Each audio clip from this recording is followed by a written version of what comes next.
Baiklah, itu acara yang akan berlangsung di Langkawi iaitu 5.20.23. Sekarang kami nak berikan sedikit kepada anda informasi berkenaan dengan acara juga yang akan berlangsung di Labuan. Iaitu acara Labuan International Sea Challenge 2023. Hari ini untuk mendapatkan pencerahan mengenai acara ini, saya sangat berbesar hati bersama dengan Tuan Haji Ridwan Haji Muhammad Ismail, Ketua Pegawai Eksekutif Perbadanan Labuan. Saya difahamkan acara ini akan berlangsung pada 12 hingga 14 Mei 2023 bertempat di Kompleks Sukan Laut. Pun begitu telah pun bermula perjalanannya seawal 9 hari bulan. Tuan Haji, mungkin Tuan Haji boleh mulakan dengan sedikit latar belakang mengenai acara ini. Silakan Tuan Haji. Terima kasih Rizwan. Sebelum saya ucapkan terima kasih kepada RTM menjemput saya pada pagi ini untuk bersama-sama berkongsikan sedikit maklumat mengenai sukan pelancongan di wilayah Sukan Labuan. Bercakap mengenai Labuan International Sea Challenge ataupun pendeknya LIAC. Sebenarnya Labuan ni kita telah pun bermulanya LIAC ni sejak tahun 1997 lagi. Iaitu boleh lebih kurang dalam dah ke 25 kali. Yang mana kita untuk tahun 2019 dan 2020 dan 2021 iaitu kita skip because of pandemic COVID lah.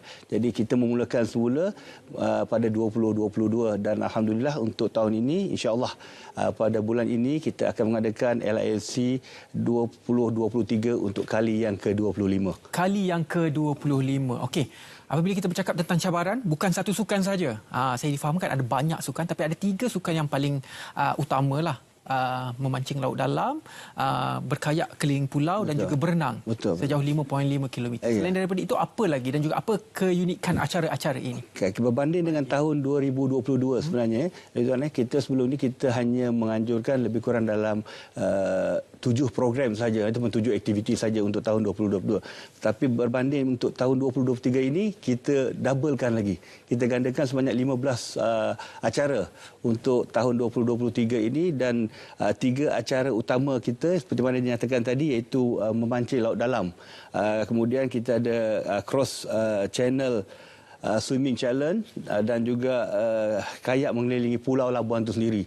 Apa yang menjadi keunikan di sini untuk memancing contohnya ini memang dah ada satu tarikan sebelum ini yang sebelum-sebelumnya dan sejarah kita sebenarnya untuk memancing ini pada tahun 2007 sendiri kita telah pun mencatatkan rekod lebih kurang kita peserta telah pun memperolehi ikan layar, itu ikan malin lebih kurang seberat 216 kilo. Lebih kurang tinggi dia dalam 6 kaki lebih. So lebih itulah lebih tinggi daripada kita. Jadi itulah salah satu keunikan dan cabaran. Dan kita punya kawasan yang tempat mancing ini bukan kawasan yang berdekatan dengan kita. Dia mengambil masa lebih kurang 1 hari 1 malam untuk pergi ke kawasan mancing.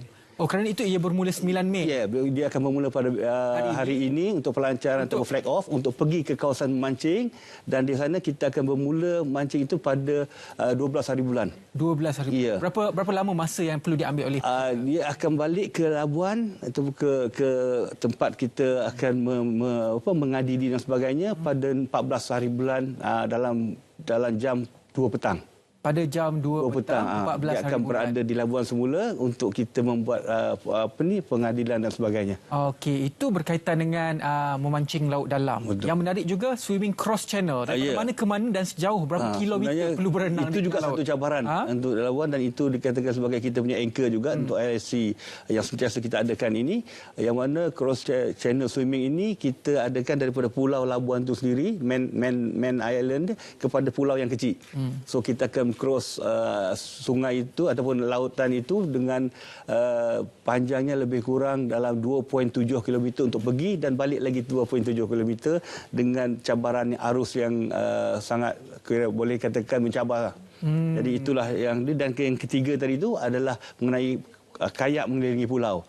Ini juga satu cabaran yang mana kalau kita melihat dari segi jarak mengelilingi pulau Labuan itu sendiri lebih kurang dalam 51.7 km. Dengan keadaan cuaca yang agak boleh tahan jugalah untuk sebuah pulau jadi memang mencabar. Jadi inilah dia 3 program utama ataupun aktiviti utama untuk Labuan Sea Challenge 2023 ini. Sehingga hari ini peserta daripada negara mana yang telah untuk alhamdulillah untuk memancing memang satu sambutan yang sangat menggalakkan. Kita telah pun menerima peserta, lebih kurang dalam 220 pemancing yang mana melibatkan lebih kurang dalam 26 bot. Yang ini bot ni bukan bot yang kecil-kecil tapi bot yang boleh memuatkan lebih kurang dalam 3 ataupun 4 tim. Satu tim tu lebih kurang dalam 5 orang. Jadi dia boleh memuatkan sampai 4 pasukan di dalam satu kapal itu sendiri. Jadi ini kalau kita melihat dari segi penyertaan ni, kita telah pun menerima peserta daripada Kanada, peserta daripada Perancis, peserta daripada Hong Kong. Jadi ada termasuklah Brunei. Okay, dan juga ada 5 negara yang telah pun memberikan pengesahan untuk menyertai pertandingan memancing laut dalam ni. Baiklah, itu Haji, itu adalah sukan-sukan di tengah laut. Betul, berenang, berkayak dan juga memancing. Saya difahamkan juga ada sukan yang akan berlangsung di pinggir-pinggir pantai. Ya, betul. Apakah sukan-sukannya? Okey, kalau kita seperti saya katakan tadi, kita ada 15 program. Kita dah tolak 3, jadi ada beberapa program lagi, ada 12 program itu yang ada melibatkan di pesisir pantai dan juga di pantai itu sendiri. Untuk di pantai itu kita ada rugby pantai, kita punya sukan pantai itu sendiri, itu sukan tradisi pantai, seperti naik tiang licin dan sebagainya. Di samping itu juga kita ada juga program di pesisir pantai itu program mencadat sotong. Dan juga program pertandingan bot laju. Yang ini juga dapat penyertaan, alhamdulillah penyertaan kita bukan setakat untuk Pulau Labuan saja, tapi juga telah pun disertai oleh negara jiran kita, Brunei Darussalam, kita punya rakan kita daripada Sabah dan Sarawak. Jadi alhamdulillah penyertaan keseluruhan kalau kita melihat LIC 2023 ini, kita lebih kurang dalam 1,000 peserta untuk 15 acara yang kita adakan pada bulan ni, insya-Allah. Bermula pada hari inilah. Bermula pada hari ini, iya betul. Tapi secara rasmi akan bermula pada 12 Mei nanti. Betul. Dari segi kalau ada sesiapa yang masih lagi berminat untuk sertai, adakah masih terbuka? Ya, untuk cuma satu sajalah yang kita kekangan dari segi kapal tadi itu untuk bawa. Jadi untuk memancing laut dalam tu memang kita telah pun tutup disebabkan oleh permintaan yang terlalu ramai dan juga dari segi bot yang kita, kemudahan kita tu adalah terhad. Tapi untuk acara-acara lain kita masih lagi membuka insya-Allah sehingga sebelum 12 hari bulan itu sendiri. Jadi untuk acara yang lain-lain tu masih lagi terbuka. Dan kita masih lagi mengalur-alurkan kepada peserta yang ingin menyertai lain-lain program yang selain daripada memancing laut dalam tadi. Bagaimana Tun Haji melihat penganjuran acara sebegini mampu untuk meningkatkan ekonomi dari aspek pelancongan? Alhamdulillah, kalau kita berbanding dengan tahun 2021, 2022, yang mana kita telah pun mendapat statistik ketibaan atau pengunjung yang datang, sama ada peserta dan juga kru dan juga rakan-rakan dan keluarga, lebih kurang 15,000 yang datang ke Pulau Labuan. Tapi yang untuk tahun ini saya mengharapkan kalau kita dah menggandakan lagi aktiviti ataupun acara-acara kepada 15, insya-Allah ini akan juga dapat menyumbang ekonomi setempat kita lah di Luasan Labuan dengan adanya mungkin hotel akan mendapat manfaat, begitu dengan permis makanan dan kedai-kedai yang lain. Ya, bercakap mengenai aspek pelancongan, pastinya setiap peserta yang akan ke Labuan dia mesti akan mencari tarikan utama adalah nak pergi makan mana ataupun tarikan-tarikan lain.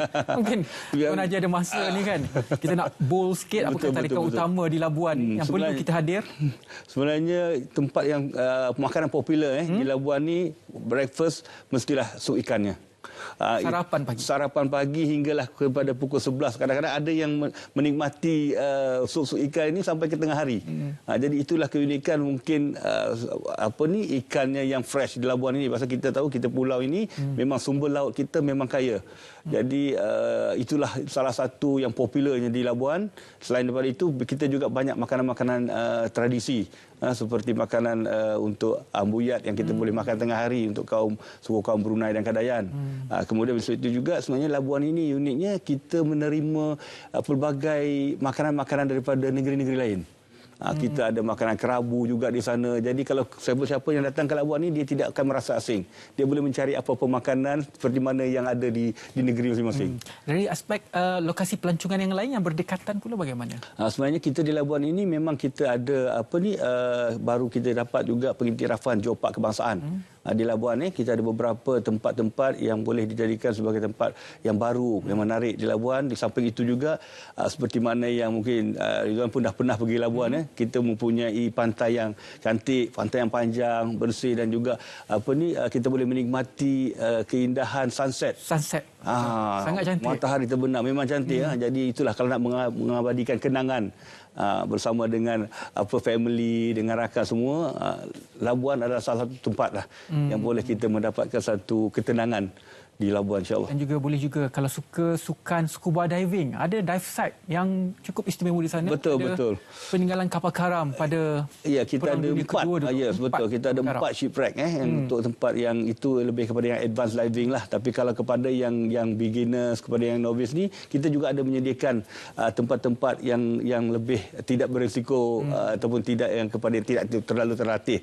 Jadi kita pulau juga, beberapa pulau kita memang untuk scuba dan juga snorkeling. Itu dia antara beberapa perkara yang anda perlu consider lah untuk pergi ke Labuan. Okey, mungkin sedikit lagi daripada Tuan Haji untuk mempromosikan Labuan International Sea Challenge 2023. Itulah seperti mana yang kita dalam kita punya plan pembangunan kita memang menjadikan pelancongan khususnya sports tourism sebagai kita punya trust di Labuan ini. Selain daripada kita punya bandar minyak dan gas, dan juga kita punya pusat kewangan.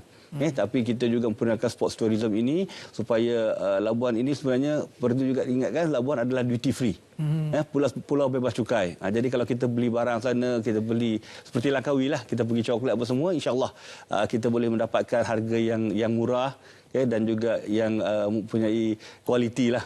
Jadi itulah saya berharap agar Labuan Sea Challenge 2023 ini akan menarik semula pengunjung-pengunjung yang mana kita telah pun malap pada tahun 2020 dan 2021. Jadi 2022 dah ada impaknya, dan insya-Allah pada tahun 2023 ini kita menganggarkan dan menjangkakan akan pengunjung akan berganda ataupun melipat ganda daripada tahun 2022 yang lepas. Dan yang paling penting untuk jangkaan tahun hadapan, saya kira lagi ramai insya-Allah dengan rangka promosi insya-Allah daripada Tuan Haji. Terima kasih banyak-banyak kepada Tuan Haji Ridwan Haji Muhammad Ismail, Ketua Pegawai Eksekutif Perbadanan Labuan, dalam memberi sedikit informasi berkaitan dengan Labuan International Sea Challenge 2023. Terima kasih banyak-banyak Tuan Haji. Sama-sama. Jemput datang ke Labuan. Saya akan sampai juga ke Labuan itu. Baiklah, kita